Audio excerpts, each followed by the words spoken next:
نمیصرفه. استاد یه برنامه بدید که من توی امتحانات قبول بشم. آبی خیلی راحته. اولی که رفتی خونه برو رو تخت خواب دراز بکش. اول چشماتو ببند، بعد با یه خواب راحت خداحافظی کن. استاد یه سوال داشتم. این که من تا الان هیچی نخوندم، فردا هم کنکور دارم و این که چه کنم؟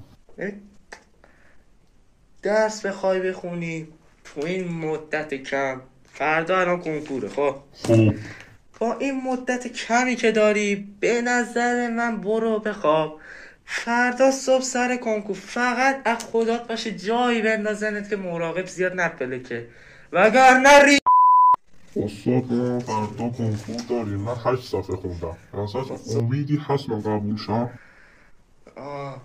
آره هست، همیشه امید هست. خب منتها الان اشتباه امید شناسی. استاد مخلصه. چاکر داداش. میگم آقای چیزه بله. جسارت هم نیست.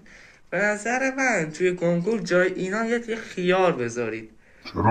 چرا مرد حسابی؟ اینا یکی میاد دیگه من 8 صفحه خوندم، یکی میاد 2 صفحه خوندم، یکی میگه من اصلا نخوندم. من چی به این بگم؟